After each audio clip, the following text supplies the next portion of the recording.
A suspect is in jail this morning, charged with a deadly mass shooting in Southport. 3 people are dead, at least 8 others injured after a gunman opened fire on a waterfront bar from a boat. That's where the bar is. WECT's Mackenzie Bruns is now live at the scene with those details on that suspect. Mackenzie, what do we know and what is the mood out there this morning? Good morning, Raina. It's a somber morning here in Southport and neighbor Oak Island. And I know folks at home have questions, and so do we. So here is exactly what we know right now.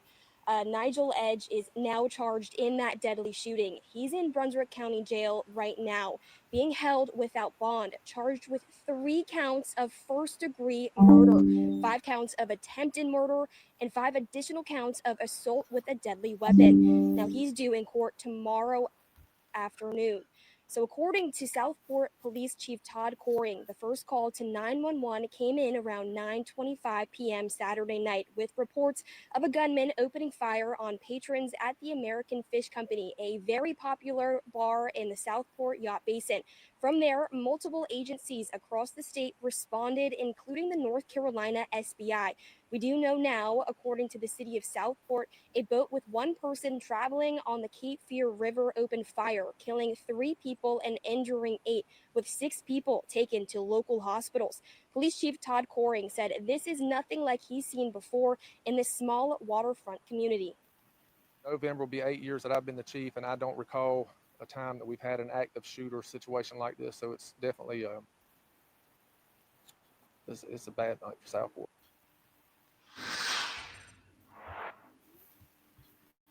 Now, still an active investigation, but we're told that the Southport Police Department will have an update at 11 a.m. this morning.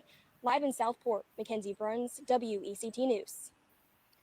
Governor Josh Stein sending his condolences, saying, quote, "I'm heartbroken by the shooting last night in Southport that tragically took 3 lives and injured others. Anna and I pray for their families and friends. I have been in touch with state and local law enforcement to provide any support needed. Southport is a small but strong community.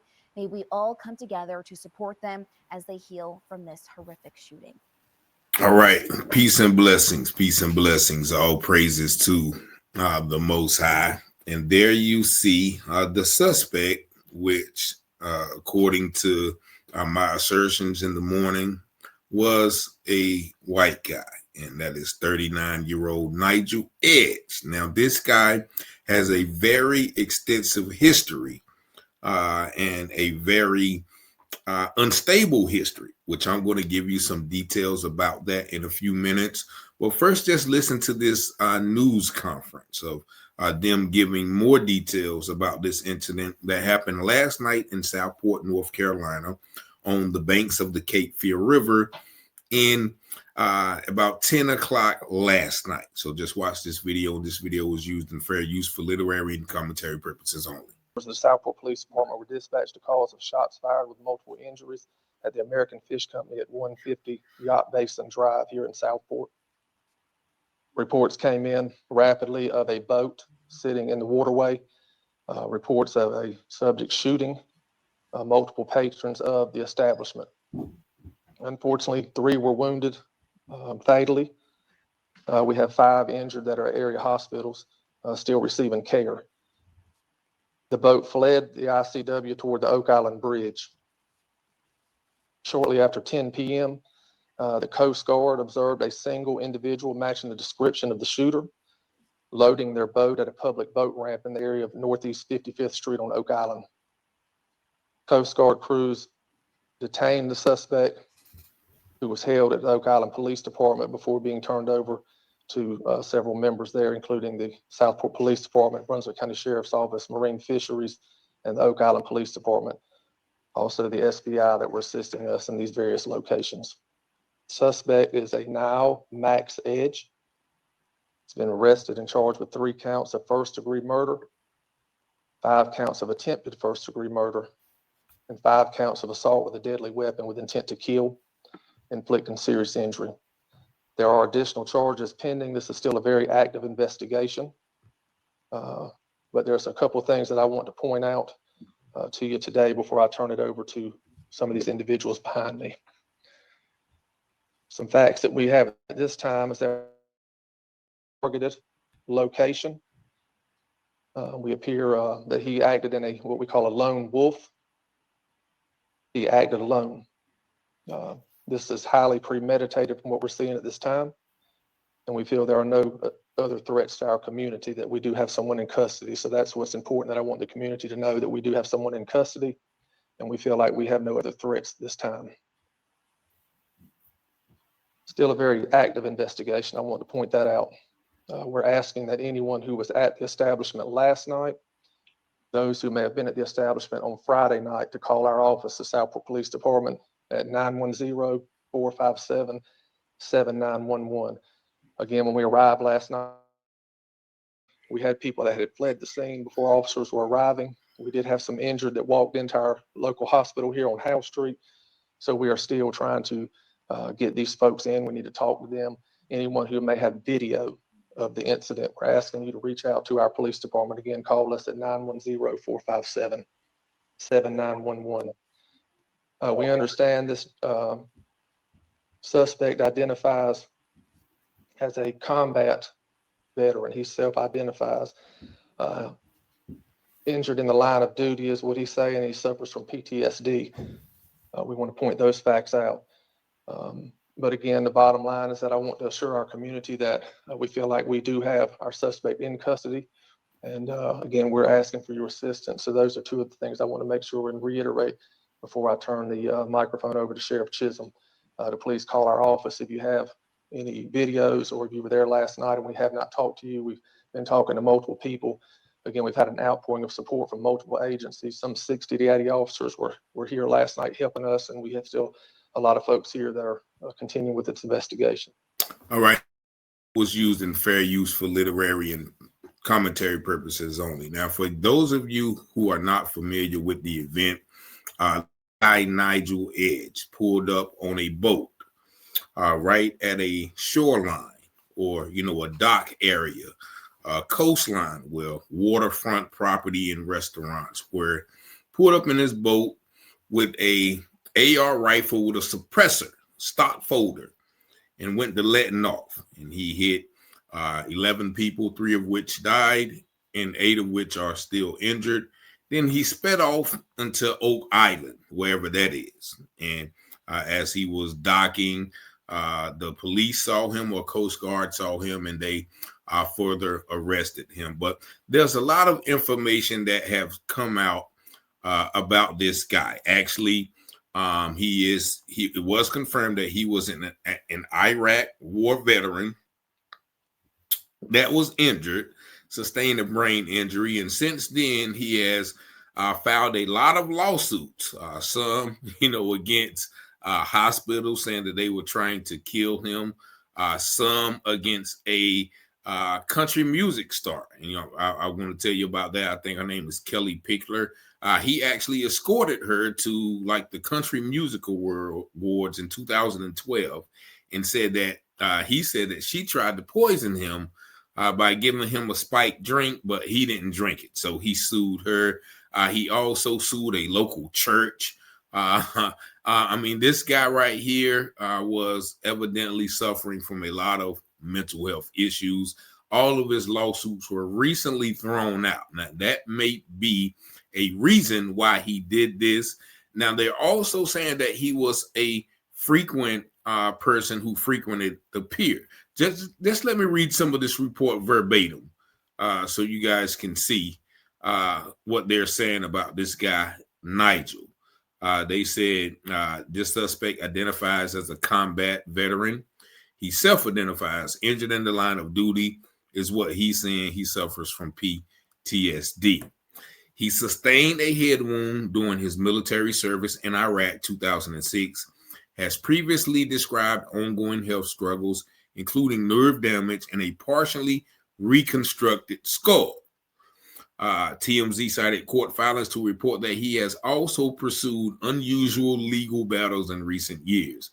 Earlier this year, Edge, representing himself, filed a lawsuit claiming country singer Kelly Pickler once tried to poison him The filing alleged she handed him a spiked glass of Jim Beam while they attended the 2012 Country Music TV Awards together. Ed said he survived only because he did not drink from the glass. Reports at the time identified Pickler's date as Sergeant Dean Bevos, a wounded Marine, not Edge. But Edge changed his name, showing DeBevos changed his name in 2023 and filed separate lawsuits alleging a medical institution. So basically, Bevos changed his name to Edge. In addition to his claims against Pickler, Edge has also accused Brunswick Medical Center of trying to kill him. These lawsuits, combined with his violent arrests, have cast an even stranger light on his recent history. Oak Island Police Chief Charlie Moore said he was known as someone who frequently hung out on our pier and that he had filed lawsuits against the town and police departments over the last few years.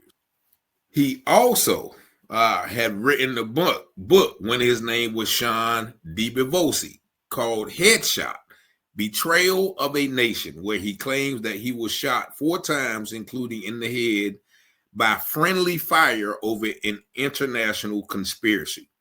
He claims he served in the Marine Corps and was deployed to Haiti and then served 2 tours in Iraq when he found himself in the middle of the conspiracy ring.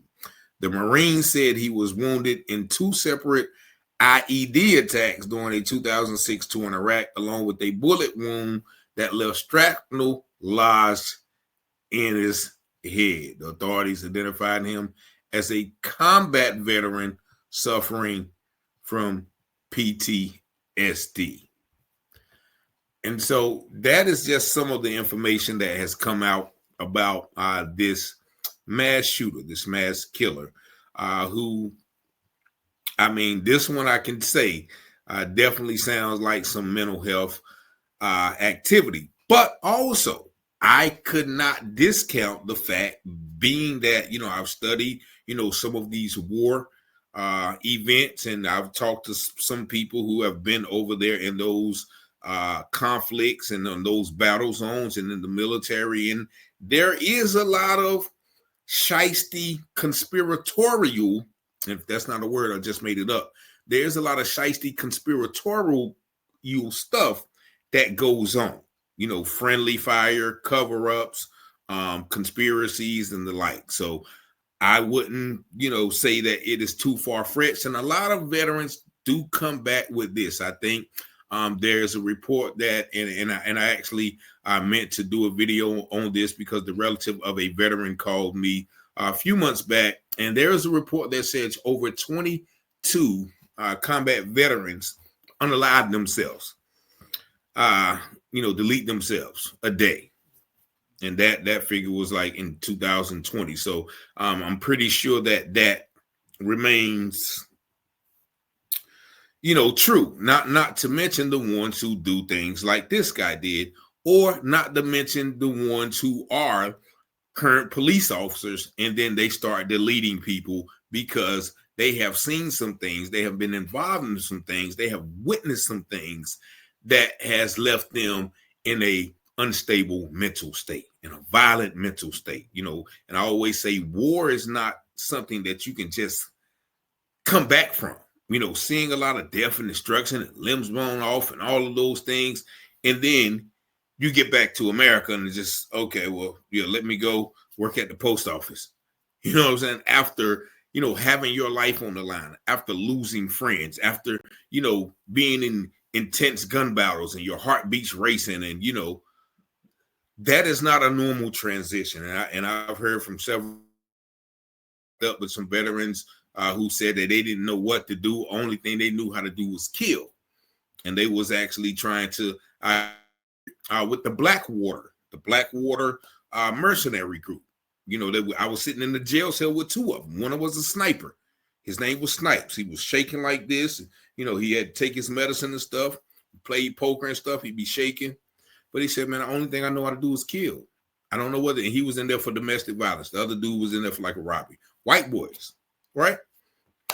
So that showed me there, like, yeah, man, that is not an easy thing to come back from. So shout out to all, the brothers who, have chosen that field. I got a couple of homeboys who are decorated, decorated, been in several tours, and I just tip my hat to them because they still seem to keep some semblance of sanity after being over there in those conditions. But I didn't mean to get off on that, but here's another, once again, mass shooting by another crazy white boy that the president or no other people have addressed. And this is the second one, the first of two, one in North Carolina and the other in Michigan that happened within 12 hours of each other.